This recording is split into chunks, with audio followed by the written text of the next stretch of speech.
Temos tido o privilégio de trabalhar numa sequência o tema aconselhando-vos uns aos outros, que é o tema do ano da igreja. Assim como o tema do ano passado foi sempre orando, este ano o tema é aconselhando-vos uns aos outros.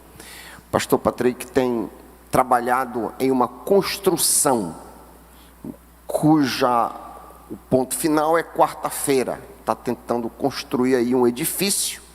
E hoje ele vai colocar a primeira, segunda, terceira pedra. Isso, terceira pedra. Sextas, domingo, sábado, domingo de manhã, domingo, isso, a quarta pedra. Tá bom. Vamos entregar o servo do Senhor nos braços do Pai. Pai querido, que as palavras da boca do teu filho e o meditar do seu coração sejam agradáveis a ti, rocha nossa e redentor nosso, povo de Deus apoiando, diz amém.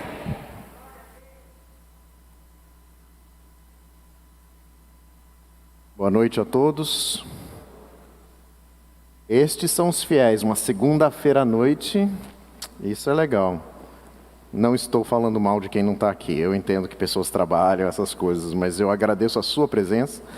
É bom saber que tem tantas pessoas interessadas, eu não sei se interessadas nesta mensagem, mas interessadas em estar aqui e comemorar esses 125 anos, isso é uma coisa muito boa. Então, para quem não me conheceu ainda, eu sou o Patrick, convido vocês a assistirem os outros vídeos para pegarem a sequência, se você ainda não pegou, porque você está no episódio 4 da minissérie. Então, lá no sábado à noite, nós falamos sobre o coração e como é importante, como diz em Provérbios 4:23, acima de qualquer outra coisa, acima do que se deve guardar, guarde bem o coração, porque dele procedem as fontes da vida. Ontem de manhã nós falamos de Mateus capítulo 7 e alguns outros textos e trabalhamos a suficiência das Escrituras, de fato a necessidade absoluta delas como a lente pela qual nós enxergamos e entendemos o mundo criado de Deus e o próprio Deus, Ele deu essa palavra para que nós o entendêssemos. Nós vimos ontem à noite a natureza, só um pouco na verdade, da natureza humana, alguns aspectos importantes de como somos criados e como isso implica, não só para o aconselhamento bíblico, mas para outras áreas da vida no século 21 e os desafios que estão aí, desafios que, embora pecados sempre existiram, não há nada de novo debaixo do sol, como diz o autor de Eclesiastes, mas nós temos umas versões de pecados hoje em dia que são muito interessantes, muito difíceis, e se você como um cristão, de qualquer forma, aceitar estas mentiras, falsidades, enganos, você terá um tremendo problema em sua teologia geral, relacionado à natureza do homem. Hoje à noite nós vamos trabalhar então a realidade do pecado, ou outra forma de dizer, a nossa realidade, a nossa existência sob a maldição do pecado. Novamente, sempre conectando ao aconselhamento bíblico e o que isso implica para uma cultura de aconselhamento bíblico na igreja. Amanhã nós vamos para a única solução de Deus para o pecado, que é Cristo Jesus, nosso todo suficiente Salvador. E isso tudo trabalhando, construindo este edifício para chegarmos na quarta-feira, quando falaremos, justamente no aniversário da igreja, sobre a ideia de construir ou fomentar, de reforçar uma cultura de aconselhamento bíblico na igreja, uma cultura onde os membros aconselham uns aos outros, não apenas uma elite treinada, mas todos têm este DNA espiritual de aconselhar uns aos outros. Convido então os irmãos a abrirem hoje em Efésios capítulo 2. Eu poderia tratar de várias formas isso aqui, mas eu resolvi usar o texto de Efésios capítulo 2, tanto para hoje falar da realidade do pecado, como amanhã para falar sobre a solução em Cristo. Porque Paulo escreve de uma forma tão precisa e tão maravilhosa nesse texto aqui, que ressalta os dois lados que nós precisamos entender para entender o Evangelho de Jesus Cristo.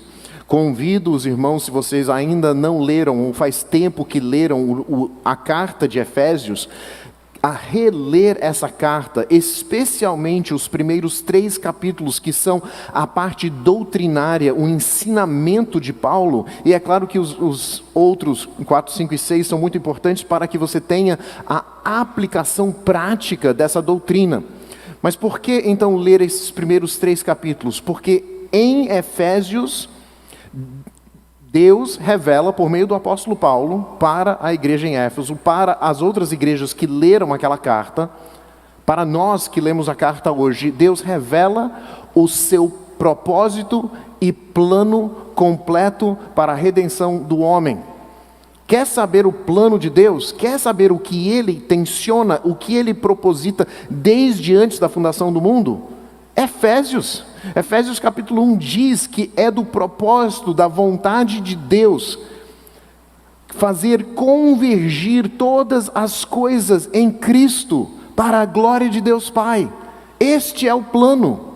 O plano é paz em todo o universo, mas não paz feita por homens falhos, mas a paz de Deus.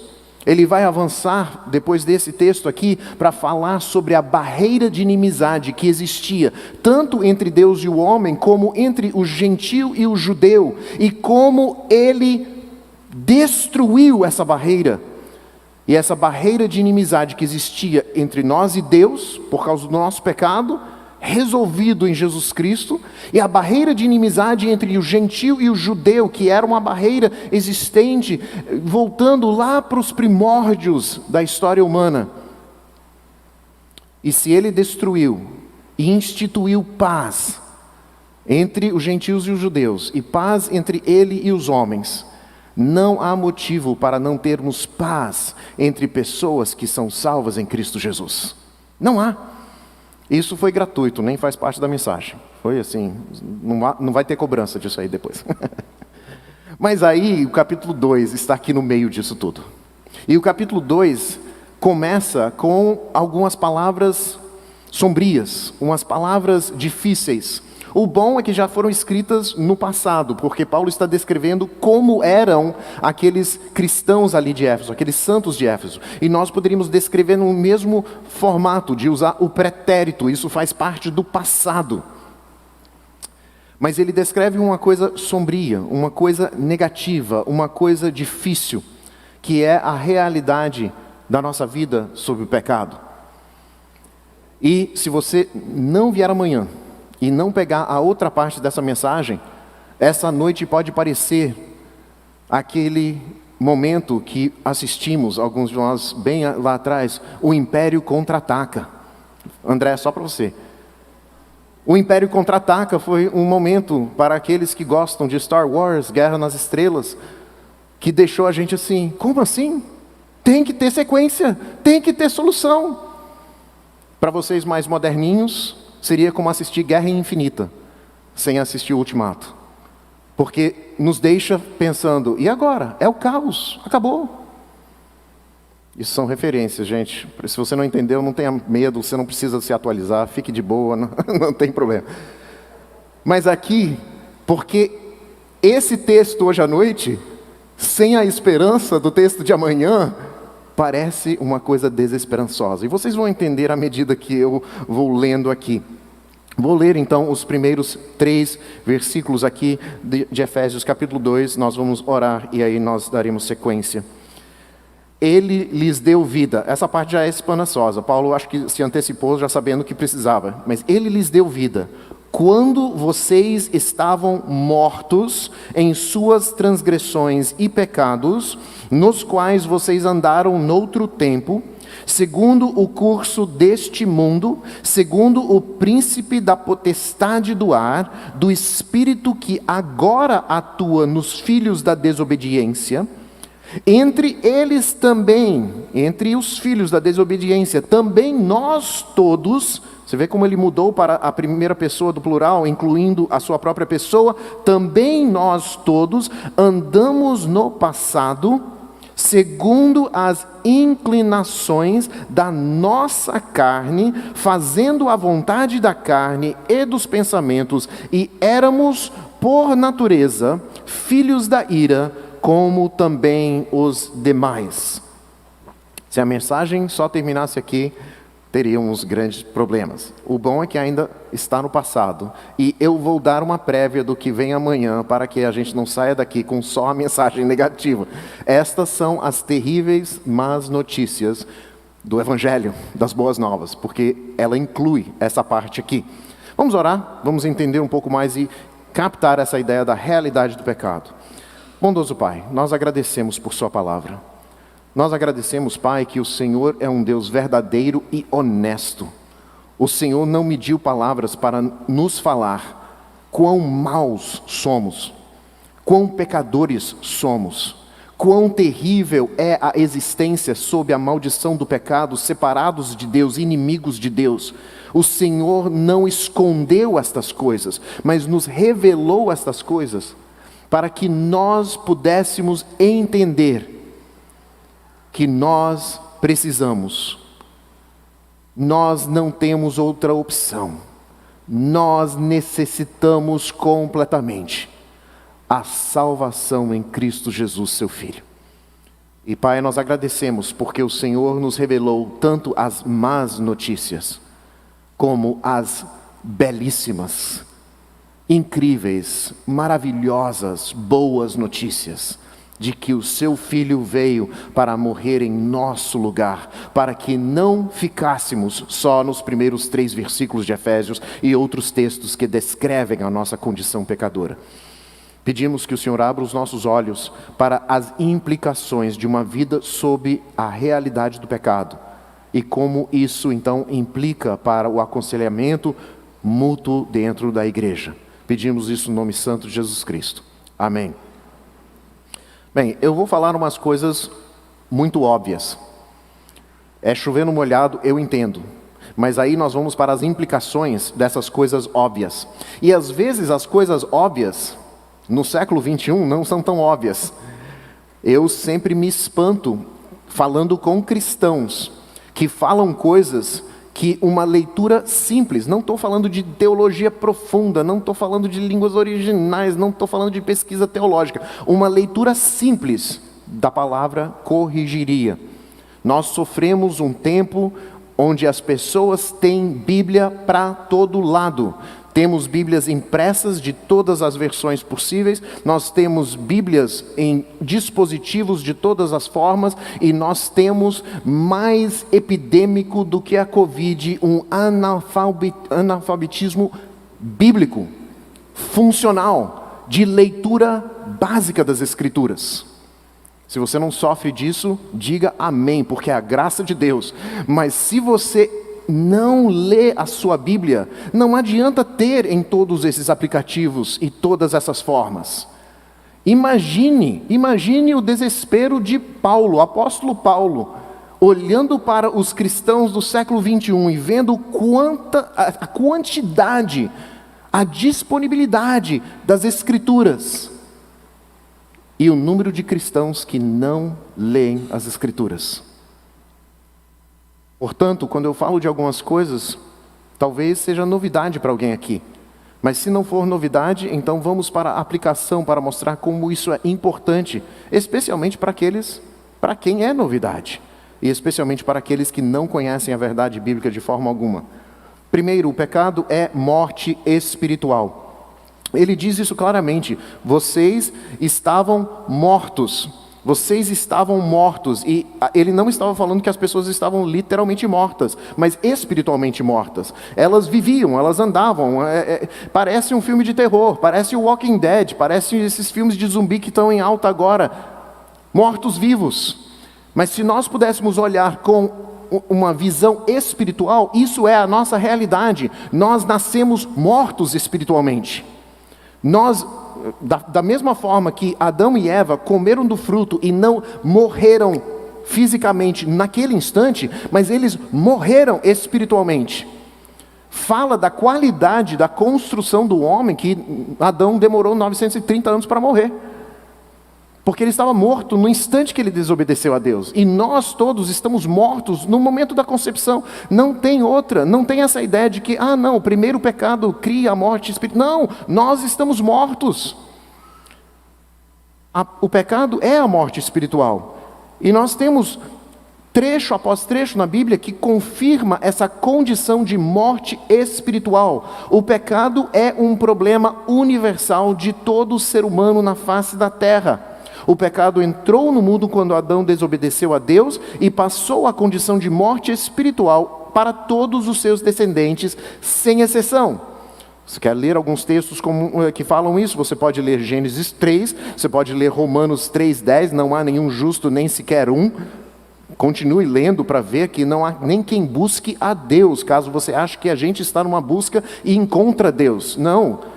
Se Deus não tivesse se revelado nas Escrituras, se revelado pela pessoa de Jesus Cristo, nós teríamos a natureza e nós nunca chegaríamos a uma conclusão de que nós precisássemos de Cristo.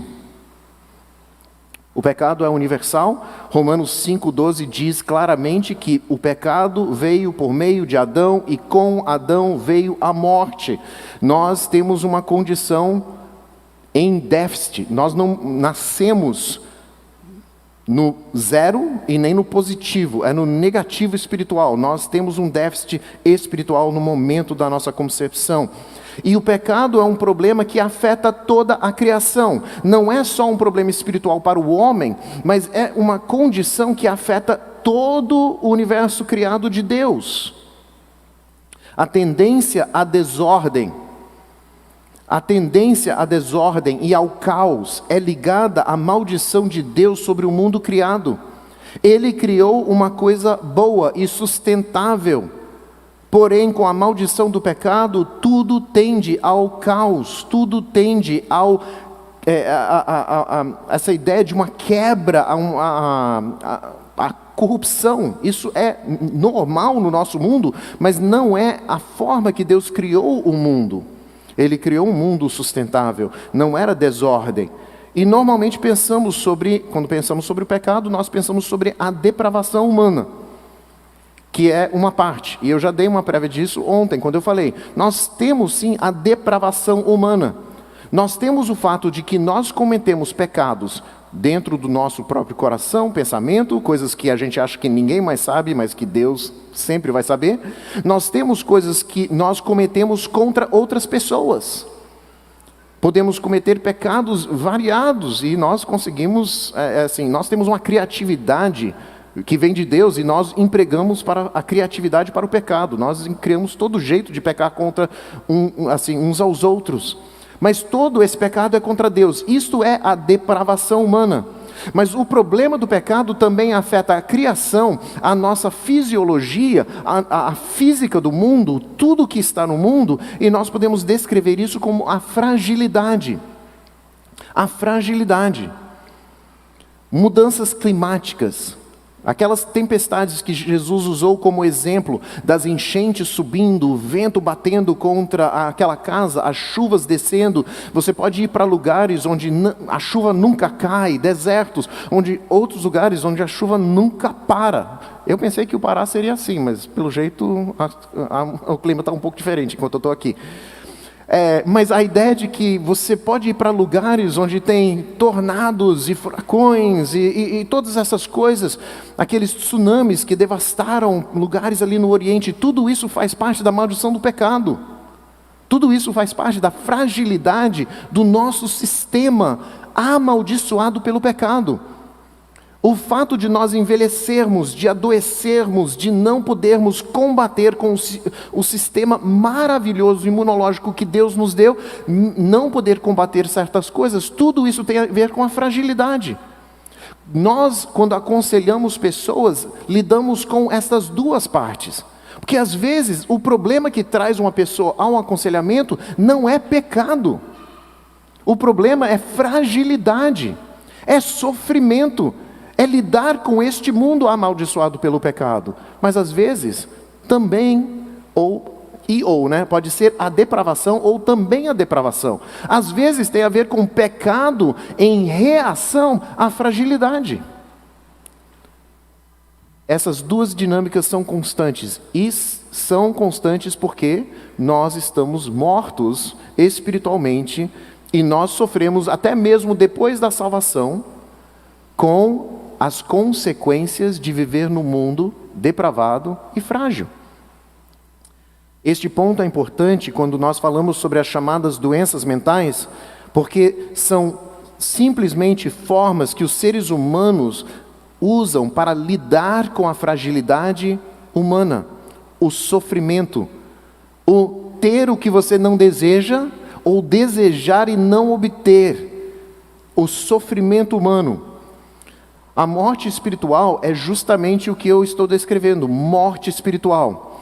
Isso é importante entender, e eu poderia pegar isso e dar muitos exemplos, mas pensa só sobre isso. Entra num cemitério e considere o que aquelas pessoas que estão sepultadas ali não fazem. Nenhuma pessoa sepultada se traz de volta à vida. Sai do túmulo sozinho. Isso é coisa de Hollywood, não acontece na vida real. Vou aproveitar e falar que fantasma também não é uma coisa bíblica. Os mortos não voltam para pairar e te assombrar essas coisas, caso você tenha isso. Mas você vai para dentro de um cemitério, nenhum defunto vai voltar à vida por conta própria. Nem mesmo quando nós temos aqueles socorros onde a pessoa está morta e a pessoa volta, aquela pessoa sozinha não teria voltado. Teve algum tipo de ação externa que ajudou a dar um restart, e pela graça de Deus isso funciona e traz a gente de volta dessa morte. Os mortos não se relacionam. Quando fecha o cemitério, André, eu vou dar outra, bem do baú. Você lembra da turma do Penadinho? Eu já falei do Piteco, agora eu vou para o Penadinho.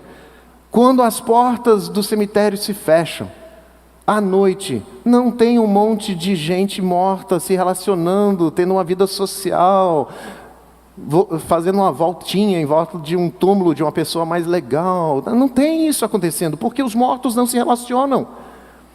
Por que relacionamentos sem a graça de Deus, sem o cuidado de Deus, por que relacionamentos despencam e quebram e tudo mais? Porque espiritualmente mortos, nós somos incapazes de fazer relacionamentos saudáveis. Mas Patrick, eu conheço pessoas não salvas que têm bons relacionamentos. Eu entendo.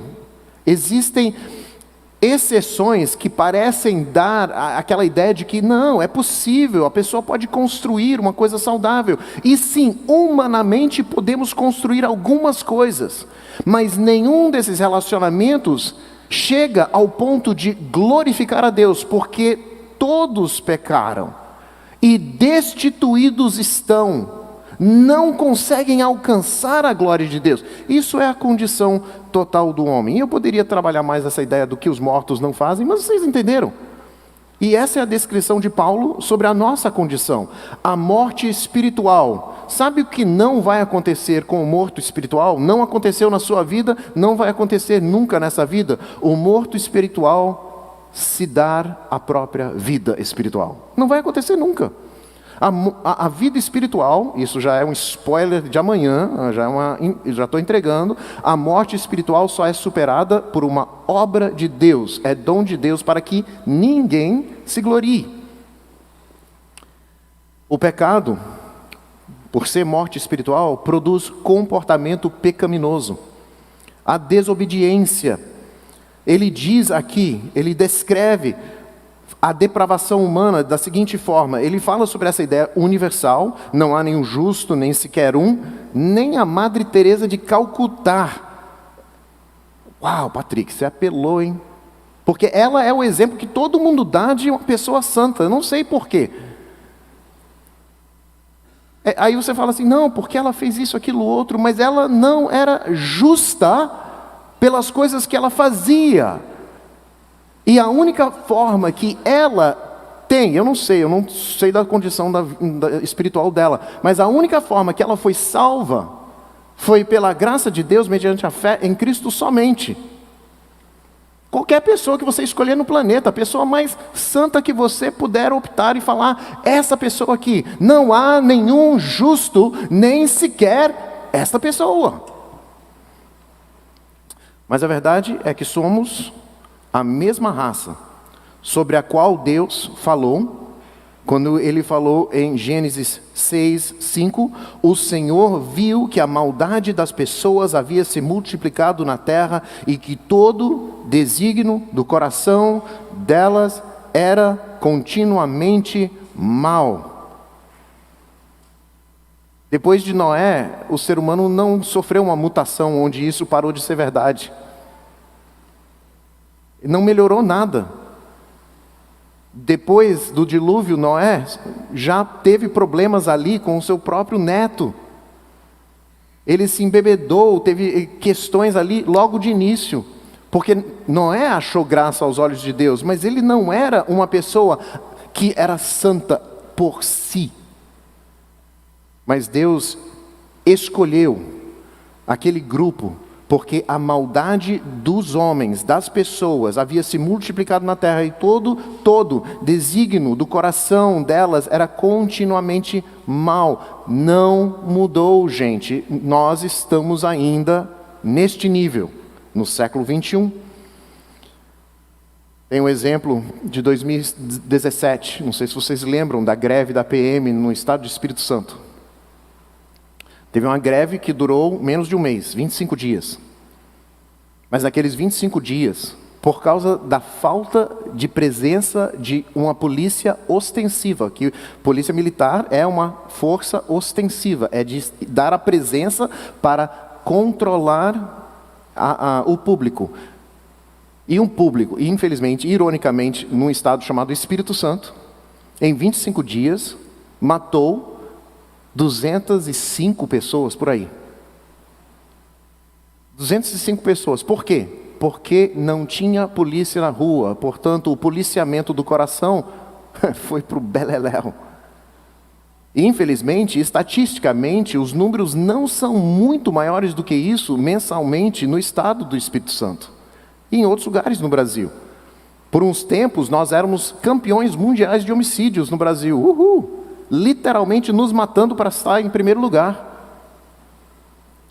Essa maldade não é uma coisa que, foi falta de educação, foi falta de carinho. Não, é que nós somos pessoas depravadas, pessoas más. O desígnio do nosso coração é isso mesmo. A depravação é a nossa essência, não é a nossa profissão. Você não é pecador porque você peca. Você peca porque é pecador. Entende a diferença?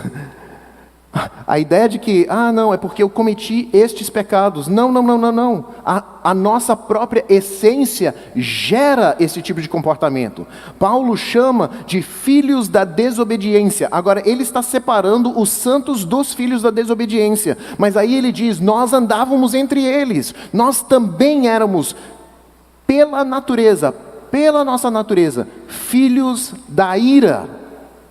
Paulo descreve com todas as letras aqui o que a Bíblia descreve continuamente. Nossa natureza é tal que nós vamos ter comportamentos pecaminosos, comportamentos desobedientes, justamente porque nós somos pecadores. Agora, entenda, eu fico trocando éramos e o somos, mas vocês entendem. Se você está aqui, salvo em Cristo Jesus, pode falar sobre isso, essa condição, como uma coisa passada. Claro que você ainda continua lutando com o pecado. Romanos 7 ainda se aplica. A ideia de que a gente quer fazer, mas não faz, a gente não quer fazer, mas faz. Isso é uma luta do cristão. Mas se você está em Cristo Jesus, você era assim. Mas podemos descrever a raça humana de uma forma no presente. Nós somos assim, e alguns de nós, salvos pela graça de Deus mediante a fé em Cristo, temos uma nova identidade, uma nova existência, somos nova criatura. A depravação é impulsionada pelas inclinações da carne. João Calvino disse assim: o nosso coração é uma fábrica de ídolos. Nós poderíamos também falar sobre uma fábrica de desejos. Se perguntar para um pecador honesto, e você falar, por que você fez isso? O pecador honesto vai dar aquela resposta clássica: filo porque quilo. Eu fiz porque quis. Eu queria fazer, portanto eu fiz. Nós estamos no século 21, onde muitas pessoas estão dizendo: não, eu não tive escolha. Foi a minha genética, a minha bioquímica, foi os meus antepassados, ou os meus pais, ou aqueles que estão na minha sala de aula, foi apontando para todo mundo, foi ele, foi o diabo. Mas eu não tive culpa. E o único que chega diante de Deus para receber a justiça de Cristo é aquele que diz: eu sou culpado. Tenha misericórdia de mim, um miserável pecador. Enquanto você, ou aquele que você aconselha, continua culpando todo mundo à sua volta pelo seu comportamento, pelas suas ações, pelos seus desejos, esta pessoa não terá liberdade em Cristo. Nosso coração é uma fábrica de ídolos. E eu estou falando sobre o que Paulo está dizendo aqui, sobre a inclinação do coração. Nós desejamos ter, ou não desejamos ter constantemente. Nós somos uma fábrica de desejos, e esses desejos se tornam rapidamente idólatras.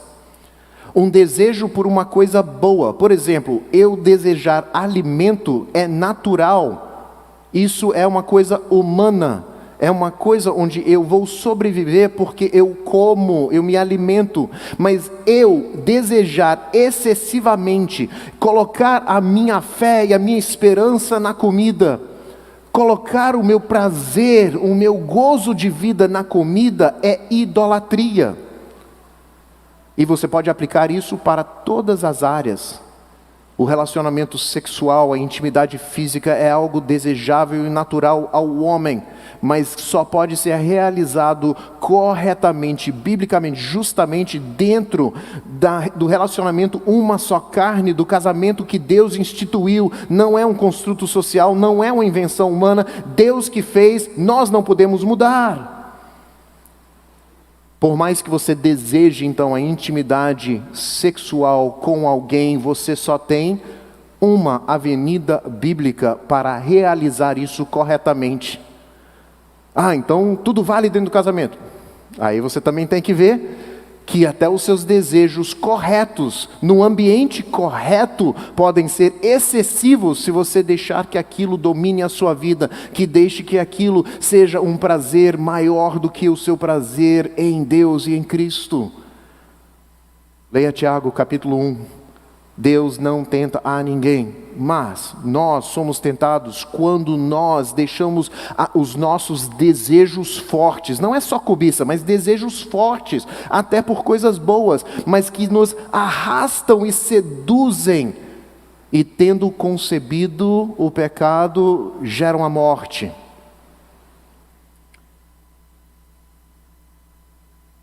Somos mortos espiritualmente, estávamos mortos espiritualmente. A morte espiritual, o pecado, a depravação leva a comportamentos desobedientes, pecaminosos. E não só comportamento, gente, aos desejos que estão por trás dos comportamentos. E eu prefiro dar um passo mais, além dos desejos, porque o que gera os nossos desejos são as nossas crenças. As nossas crenças, o que nós acreditamos sobre o mundo em que vivemos. Eu errei feio ontem à noite quando eu falei sobre a natureza do homem e não falei sobre uma coisa muito importante, que nós somos adoradores por natureza. Deus nos criou para adorar a Ele. Talvez seja por isso que eu não mencionei, porque o texto de Gênesis não fala isso tão claramente. Mas nós fomos feitos para adorar somente a Deus. Mas sabe o que nós fazemos? Nós adoramos tudo, menos Deus. E até como salvos em Cristo Jesus, que admitimos, reconhecemos Deus, reconhecemos a salvação em Cristo Jesus, nós também podemos criar idolatrias, onde nós cremos e nos esperançamos em coisas que não são Deus. A idolatria mais traiçoeira, no meu ver, a idolatria mais traiçoeira de todo mundo é aquela idolatria que parece ser verdadeira adoração a Deus. Patrick, isso é possível? Sim. Quando nós, de alguma forma, subtraímos, acrescentamos, ou de alguma forma transformamos a mensagem revelada das Escrituras, nós podemos criar uma coisa que parece ser adoração verdadeira, mas que não é adoração verdadeira a Deus. Eu vou dar um exemplo, mas existem muitos. Há uma vertente de pessoas chamadas cristãs que dizem assim: Deus é amor. Aí você pensa, eu falo isso. Não, tudo bem, até aí tudo bem porque está na Bíblia. Deus é amor. Tudo bem. Deus ama o mundo. Isso também é verdade. Podemos ir para um texto bíblico, não tem problema. João 3,16. Mas porque Deus é amor e Ele ama tanto o mundo, Ele nunca julgaria um pecador e o mandaria para a perdição eterna no inferno. Agora, espera aí. Agora foi para a heresia, para a mentira. E não é só uma vertentezinha por aí, tem grupos grandes, autores conhecidos, pastores com nomes conhecidos, que falam: ah não, o inferno é uma invenção teológica, não é uma realidade. Está vendo como uma coisa que parece verdadeira e segue até um certo ponto, uma linha bíblica, subtrai uma verdade bíblica que é o julgamento eterno do pecador no lago de fogo que foi feito para Satanás e os seus anjos. Que está na Bíblia. Lembra da apologética? Está na Bíblia? Basta. Se eu não entendo, se eu não concordo, se eu tenho trauma com o que eu li na Bíblia, tudo bem. Mas isso não é uma falha em Deus. Isso é uma falha no meu entendimento. Subtrair uma coisinha. No caso do inferno não é uma coisinha, mas subtrair uma coisa que o texto bíblico indica pode levar um grupo de pessoas a ter a aparência do cristianismo e falar uma coisa que é mentira completa. Temos que ter cuidado com a idolatria que tem cara de adoração verdadeira.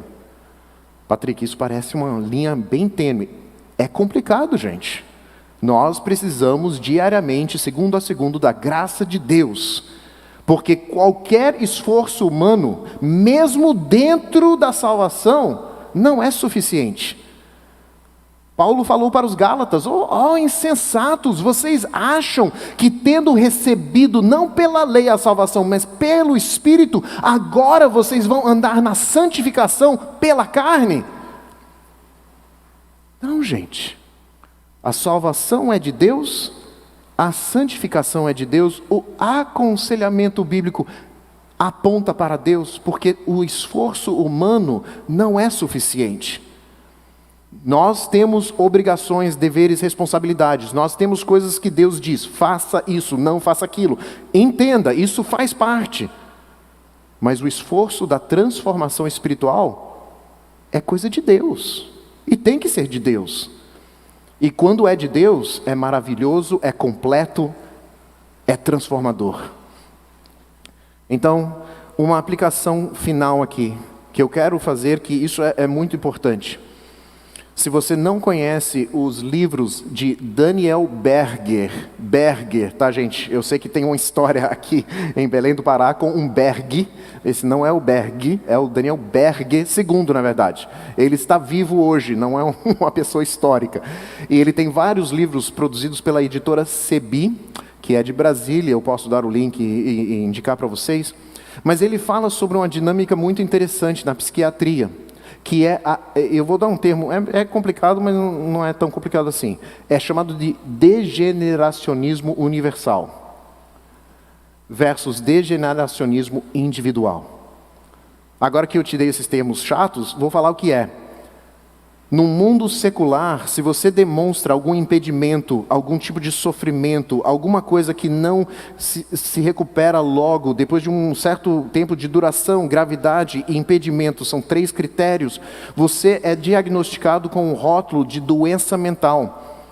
Não dizem hoje porque tem estigma, mas essa ideia de doença mental é que você é um degenerado. É o termo que eles usavam antigamente até não ser politicamente correto. Por que degenerado? Porque no pensamento evolucionista, nós estamos caminhando sempre numa linha positiva. Isso é contrário às escrituras, mas estamos numa linha positiva. Portanto, alguém que regride a um momento anterior na evolução, degenera. Você pode consultar os livros. Não é invenção do Patrick, não é invenção do Daniel Berger. E esse pensamento que o indivíduo é aquele... O mundo está progredindo, é só o indivíduo aqui e ali que vai degenerando. É antibíblico. Por quê? Porque a Bíblia ensina degeneração universal. Não é uma regressão na evolução na Bíblia, mas é que nós todos somos depravados, pecadores, e é um problema universal. Você sofre de tristeza às vezes? Isso é normal. Ah não, mas tristeza é pecado. Jesus foi o homem de dores, conhecedor da maior tristeza do universo, de ter que levar sobre si todo o sofrimento que nós merecíamos, a ira, a fúria de Deus. Tristeza não é pecado. A nossa reação à tristeza pode ser.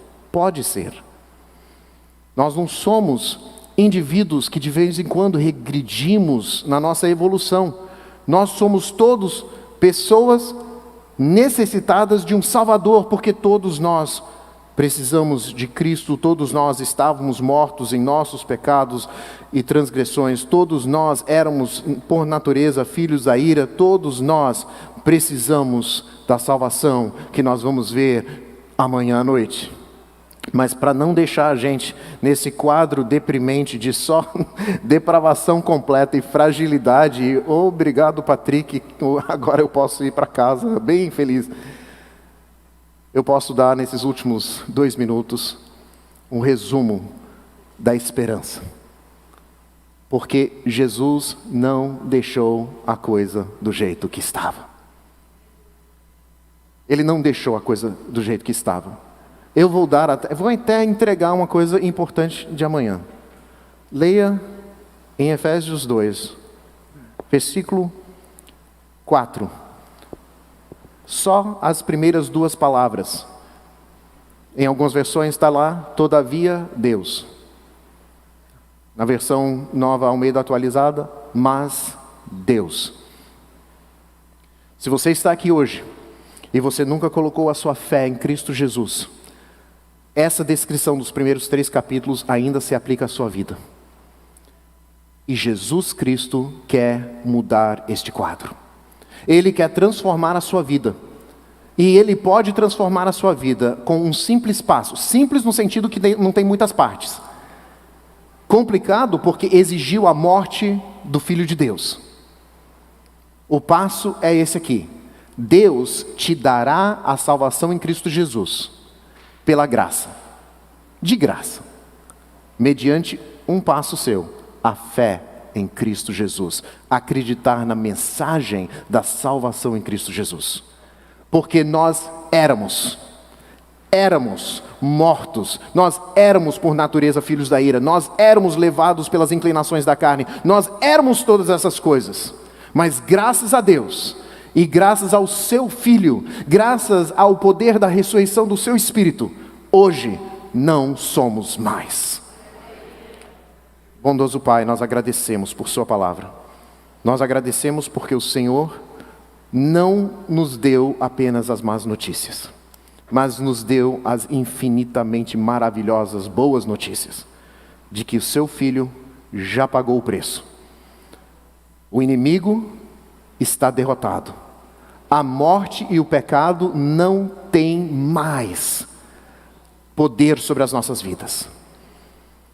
E nós podemos hoje caminhar, não só com vida espiritual, como veremos amanhã à noite, mas pela transformação constante e progressiva, a santificação, por meio da Tua Palavra, pelo poder do Seu Espírito. E Pai, então eu peço, se há uma pessoa aqui no nosso meio, que pode identificar e falar, olha, eu me identifico com esses primeiros 3 versículos, mas eu ainda não me identifico com o mais Deus. Eu ainda não entendo essa parte, que essa pessoa não saia deste lugar sem ao menos ouvir de alguém a simples mensagem do Evangelho de Cristo, para que possam contemplar, decidir sobre a sua salvação. Pedimos isso no nome santo de Jesus Cristo. Amém.